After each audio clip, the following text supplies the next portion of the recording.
Today's speaker is Candy O from New Windsor, New York, speaking on step three. Welcome, Candy. Thank you very much. Oh, okay. God, I offer myself to thee to build with me and to do with me as thou wilt. Take away my difficulties, that victory over them may bear witness to those I would help of thy power, thy love, and thy way of life. Being convinced we were at step three. I don't know how convinced I was in the beginning, but I was willing to try. I didn't have a deep belief in any higher power, and I was willing to try. And they told me to fake it till I made it. So I went through step one and step two, thinking step two that, okay, I wasn't quite sure, but step three changed my life. It was the stepping off point for me. Um, it took me a really long time to realize just how self-centered and self-willed I was. And I'm still learning, actually. When I look back, I can see that when was I nice to somebody just because I wanted them to like me in case I needed them? It was all about me, and I didn't even realize it was all about me. I was trying to run the show at my family. I was trying to run the show at my son's school, and nothing was working out. I was 6 months sober, and my son had tried to commit suicide 5 times at that point. Well, this is the sixth time. And after the fifth time, I decided to really try AA. I got down on my hands and knees. I had no reservations because I was pretty sure the next time he was going to be successful, and I was frightened. I got down on my hands and knees and I begged God to take him from me, to take care of him for me. And I had no reservations about turning him over because my way was not working. He had been in all these along the Hudson River. There were these beautiful estates that are now turned into psych centers. One of them was owned by P.T. Barnum. A beautiful estate on the Hudson, and those were the places my kid had to go, the nice places. For this time, after turning him over, I decided, okay, you got to shut your mouth and let the professionals do what they need to do. So I did. And they put my son in a psych center. It was horrible. It was absolutely horrible. I drove out of there. They had closed all the psych centers around us in our county, and they were only half used, and it looked like a bombed out city when we dropped them off there. I was 6 months sober, and I was frightened to death that they were putting him in this place. I went home. I had just left my husband. I went home to my new apartment, and I sat on the stairs and I cried my eyes out. And I made my first AA phone call. I finally reached out to somebody. And it really started a 30-year friendship. But at that moment, I needed nobody as much as I needed a girl named Faith at that time. So forgive me if I cry because it was a long time ago. It was 30 years ago, and it still affects me like it was yesterday. Um, the funny thing is, once my son got in this place, he was not able to run away from this place as he was the other places. So he was forced to sit and go through their program. And they had a behavior modification program that still, it amazes me how well it worked. And he says it didn't. But since then, he's never been medicated. He's never been suicidal. So I think it was successful. And I owe that to giving him over to God, to turning him over to God. And I had no reservations. And then I went back and I really did step two. I really did come to believe because I knew that God had saved my son's life. So I continue to work on my third step every single day. As I think back on my past, I can find times where I was self-willed, where I was doing something actually nice for somebody because it would get me something. And that's all I cared about, myself. It had to work out for me. And I continued to do that into sobriety. I don't know why, but I didn't learn. I'm still learning those lessons now. And I try to, oh boy, when I am upset, I say the third step prayer, and then I say the serenity prayer, and then I read the acceptance statement in the big book, because those three things comfort me like nothing else does. And in that moment, then I am focused on those prayers. I'm not thinking about myself. I'm not thinking about what I'm going to do after this. I'm not thinking about what can I get out of it? What are they going to do for me? And and I can see my way to being less self-serving thanks to the program of Alcoholics Anonymous, which has taught me a new way of life. And I'm so grateful. My son is now 42 years old, and he's still the happiest person I know, no matter what goes on with him. He's just amazing. And he fills me with joy. He calls me every day. He texts me 30 times a day, but still, he's my baby boy, I'm just so glad he's alive and healthy. So I continued to go through step three, and I continue to look back and see that my life was run on self-will. And you just can't do that. You're not taking anybody else into consideration. And nowadays, when I do something for somebody, I don't feel like I'm doing it to get something out of it. I feel like I'm doing it just to be a good person. And I have my moments where I slip on that. I'm doing it because I'd like you to do me a favor. But nowadays, I find that I treat people better. This is truly a design for living, and it has calmed me down. I don't fly off the handle at people. I don't swear at people. I don't push my way through lines. I don't make myself the center of attention. AA taught me that. And I knew I was going to blank out somewhere in here. But so let's see. Yeah, AA has taught me a new way of life. And it's so much easier not being in conflict with people. I love people. My favorite people in the world are sober alcoholics. I always feel comfortable around sober alcoholics. I feel like they know me. They know me better than the people I grew up with know me. And so, uh, so yeah, designed for living. Oh my.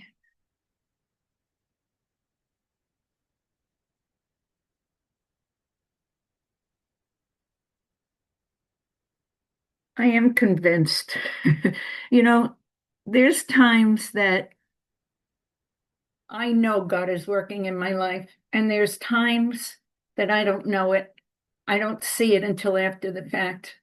And I'm so grateful for that. When I pay attention, when I stop running around in my head and quiet down, I can see where God is working in my life. Sometimes it's hindsight, but it isn't usually because I run around my day going, oh, thank you, God. Oh, thank you, God, because that didn't happen to me, for no reason. That good thing that happened to me because I have a higher power who's watching out for me. And I firmly believe that today, even though I wasn't a firm believer when I first came in at all. So I've changed my entire way of thinking as far as the higher power goes.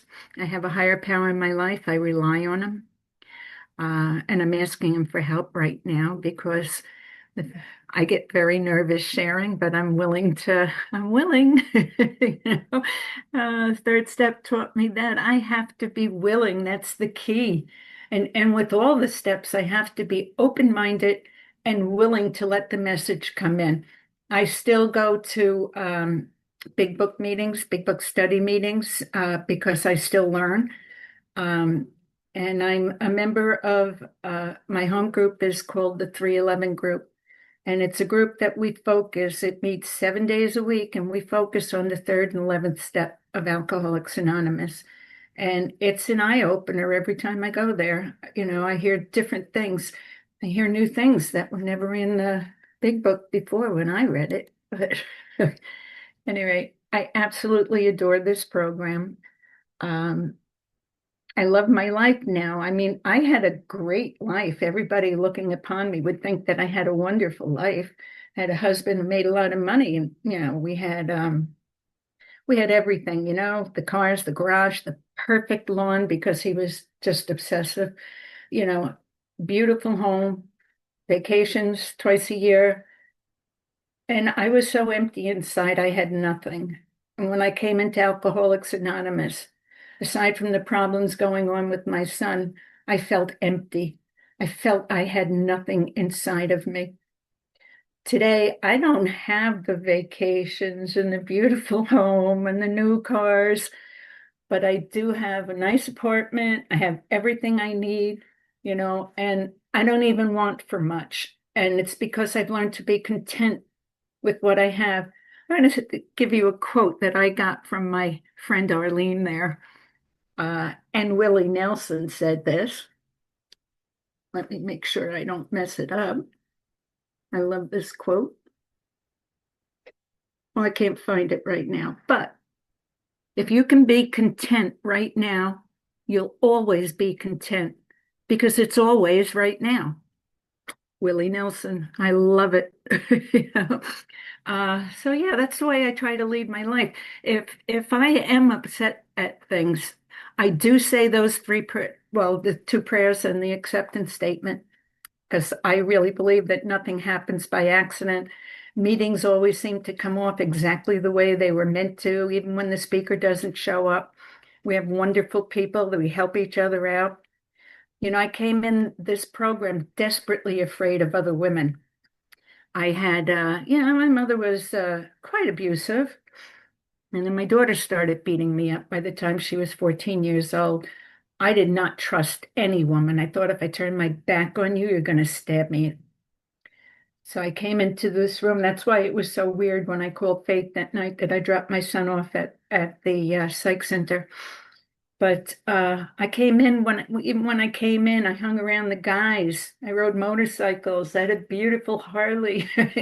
And I was having a great life when I came in. For 2 years, I didn't get serious about the program. I just met sober alcoholics who rode motorcycles, and I loved that. So I rode motorcycles with them. And I finally realized that I needed to get down. I had gone as far as I could with being happy and content with what I had. I had to get down and do some work. And I got a sponsor, and we went through the steps together. And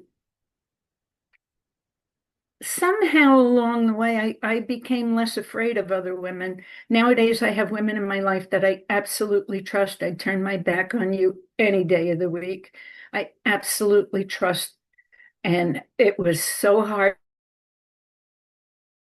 Gave me that. AA opened up my life and gave me the whole gender. It gave me women in my life. And yeah, I'm grateful for that. I'm very grateful for that because I know that I know they're there to help me. They're not there to hurt me. My daughter still doesn't talk to me. I'd give you my big toe if you would tell me why. I, honest to God, don't know why. I treated her no different than I treated four other children. But for some reason, she won't talk to me. She got married now. She doesn't need me. She doesn't need our family. She doesn't need anything. Very independent. For the kid who was a real snot in high school, um, she's running the gas section of the local utility company, and she's really quite bright. So I don't understand. I don't know what I ever did to her. My son loves me to pieces, and I'd really like to know, but I can't talk to her. She won't listen to me. She won't give me a chance to make an amends. And yet, when she was younger, I'm saying younger in her 20s and early 30s, whenever we were at a gathering at her house or something, somebody would say, "Hey, would you like a beer or something?" And before I could even say no, thank you, she'd go, "No, my mother doesn't drink." And she sounded so proud of that. I thought that that was going to help, And yet, her father, who was an alcoholic to the day he died, and I mean that he never was without a glass of vodka disguised as water. And she adored him. And I can't help but thinking that's where the money stayed, you know. But that's really true. So now she just inherited the house, which is worth $500,000. So she's very happy now. Still won't talk to me. Uh, I don't know. I turn her over to God every single day. And some days I don't even think about her. I just would like to know why. What did I do? I think it's cruel to let me, wonder. She hasn't interfered with my relationship with my granddaughter. My granddaughter and I have been extremely close. Uh, and I'm very grateful for it. I'm still in her phone at the age of 25 as world's best grandma. So something changed in there. Somebody thinks I'm good. And I love that. And I don't think I'd have that because when she was young, my daughter would not let her father babysit her because she knew that he was going to be drunk and anything could happen to him. So anything could happen. He could drop her or leave her someplace, kind of like what I did with my kids when I was still active, drop them off at school and forget to pick them up. But those things have changed. Maybe that's why she resents me. She'd have to call me from the office and say, Ma, you were going to pick us up. But my life was unmanageable. I had no problem admitting that at all. I walked into my first meeting drunk. I finished my vodka disguised as wine in the parking lot of the church. And I walked downstairs and I saw exactly what I didn't think I'd see. I didn't think I'd see people like you and me. I thought I'd see Bowery bum drunks. And I was frightened walking down the steps until I looked at everybody. I was the oldest person in the room. I was 42 years old, and that blew me away. But they were kind. Everybody offered me a ride home.